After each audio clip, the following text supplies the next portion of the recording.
ओम साई राम, ओम साई राम, ओम साई राम। सभी साईं भक्तों को नमस्कार। साथियों, कथा प्रारंभ करते हैं। नाना साहेब चांदोलकर।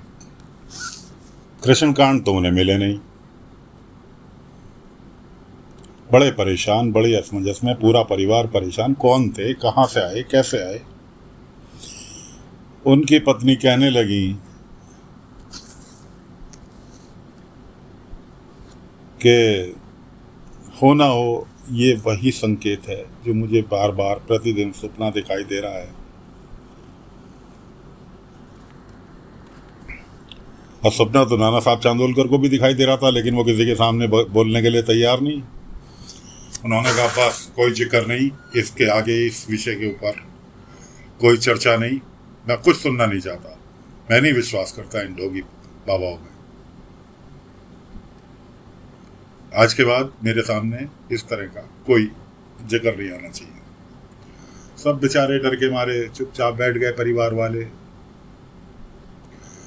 अब नाना साहब चांदोलकर बैठे हुए अपना ऑफिस का कुछ घर में ही कार्य कर रहे थे। हल्की सी झपके आई, उन्हें फिर वही शिरडी का दृश्य।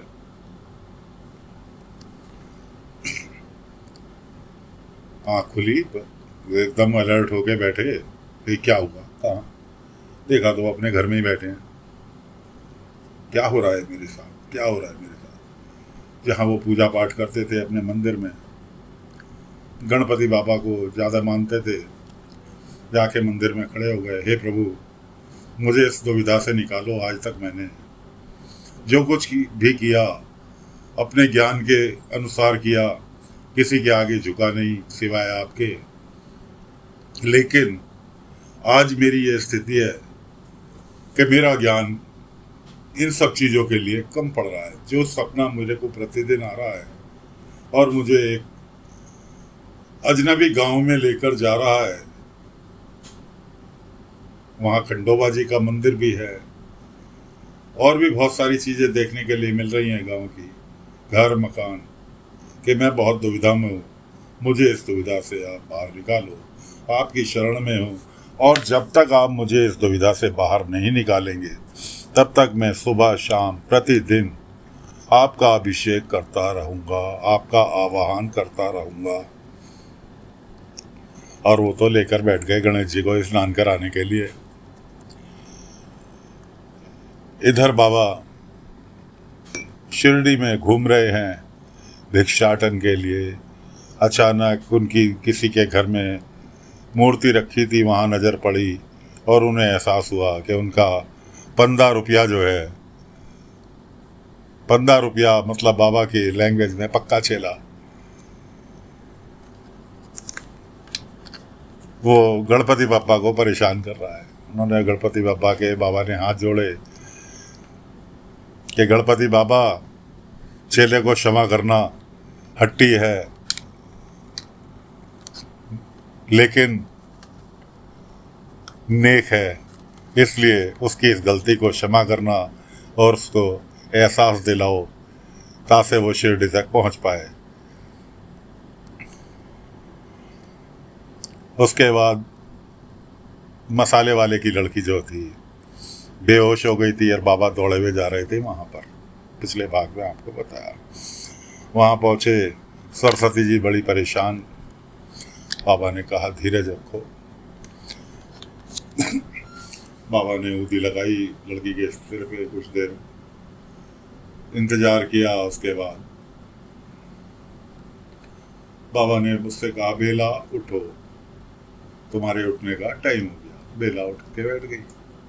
हालांकि इसकी ऐसी मजाल जो कि बाबा की शब्दों का आदर ना करे, बेला उठ के बैठ गई। उसके पैर में चोट भी लग गई थी।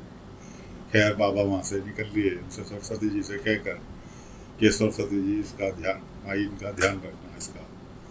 खैर बाबा वहाँ से निकल लिए। पहुँचे कहाँ, जियोताई के। जियोताई के पहुँचे, देखा तो जियोताई अपने बेटे गोविंदा पे भड़क रही थी। वो एक तारा खरीद कर लेकर आया था और जियोताई ने उसे तोड़ दिया, फेंक के मारा कि अब तू घर से पैसे चोरी कर करके ये सब सामान खरीदेगा। इस तरह से माँ बेटे में झड़प हो रही थी। बाबा पहुंचे। बाबा तो सब जानते थे। बाबा ने जियोताई से कहा, जियोताई एक बार गोविंदा की सुन तो लो कि इसने एक तारा क्यों खरीद कर लाया। अब बाबा के सामने तो जियोताई की भी बोलती बंद। गोविंदा कहने लगा बाबा को, अपने पिताजी को, कि बाबा को एक तारे की आवाज़ बहुत पसंद है, कई बार वो जिक्र कर चुके। तो मैंने सोचा कि बाबा को एक तारा ले जाकर खरीद कर दूँ। एक तारा महंगा था। मैंने जो अपने खाने के बचत पैसों में से पैसे बचाए थे उससे भी ज़्यादा महंगा था, इसलिए मैंने तुम्हारे पास पैसे निकाल लिए और एक तारा खरीद कर लाया। मैं बाबा को सरप्राइज देना चाहता था। अब तो जियोताई की फिट्टी पिट्टी को गोविंदा कहने लगा, मुझे माफ़ कर दो, खाली इसी उद्देश्य से मैंने तुम्हें नहीं बताया, कहीं तुम मेरे सरप्राइज का भंडाधार ना कर दो, बाबा को बताना दो। जियोताई कहने लगी, नहीं गोविंदा, माफ़ी तो मैं तेरे से मांग रही हूँ, मैंने बिना तेरी बात सुने ही तुझ पर गुस्सा किया और तेरा एक तारा तोड़ दिया। कोई बात नहीं, तो एक काम कर, मैं तुझे पैसे देती हूँ, तो दूसरा लिया और अपने बाबा को गिफ्ट कर दिया। बाबा ने कहा, जियोताई तुमने गलती अपनी मान ली, भाई इतना ही काफ़ी है, दूसरा एक तारा लाने की आवश्यकता नहीं पड़ेगी।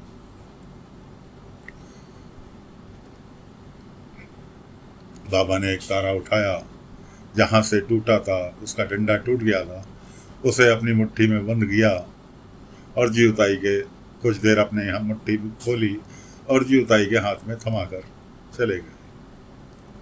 जियोताई हक्का बक्का देखती रह गई, एक तारे की तरफ देखा भी नहीं। बाबा जब दूर निकल गए तो उसने एक तारे की तरफ देखा तो उसका बिल्कुल वो कहीं से टूट फूट नहीं, बिल्कुल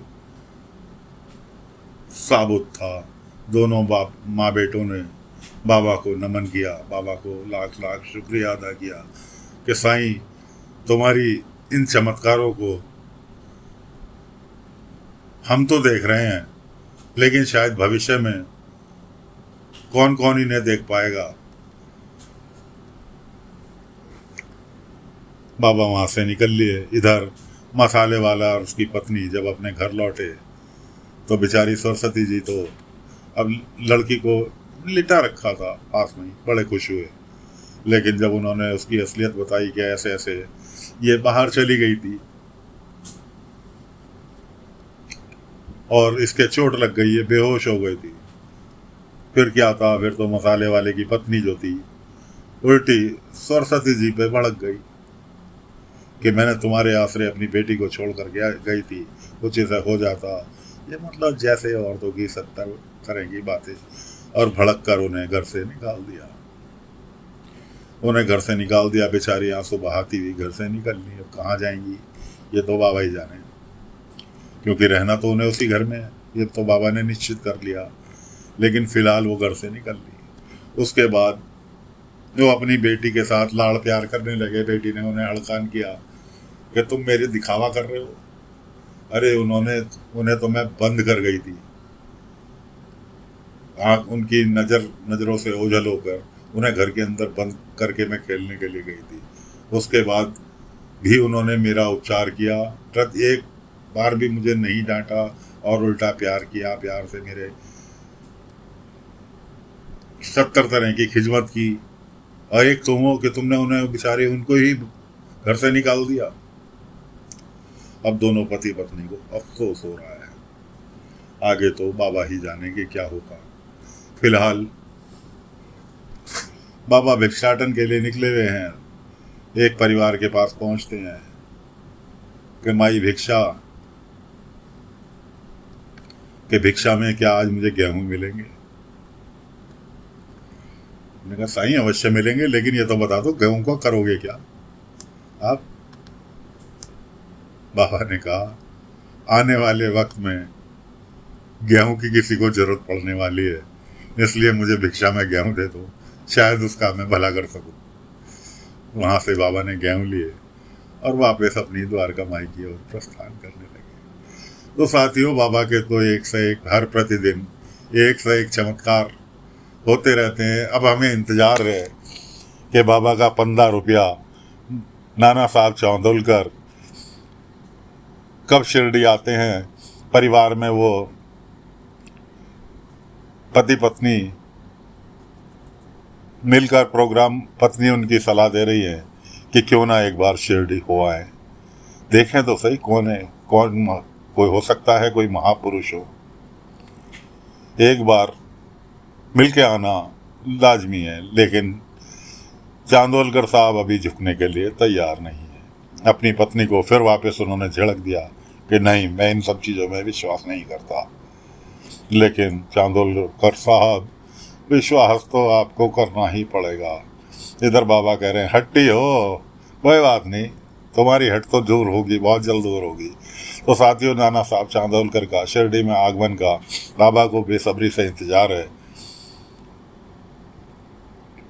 बाकी फिलहाल कथा यहीं विराम देते हैं। अगले अंग में फिर लेकर आगे की कथा हाजिर होंगे। तब तक के लिए आज्ञा दीजिए। ओम साई राम, ओम साई राम, ओम साई।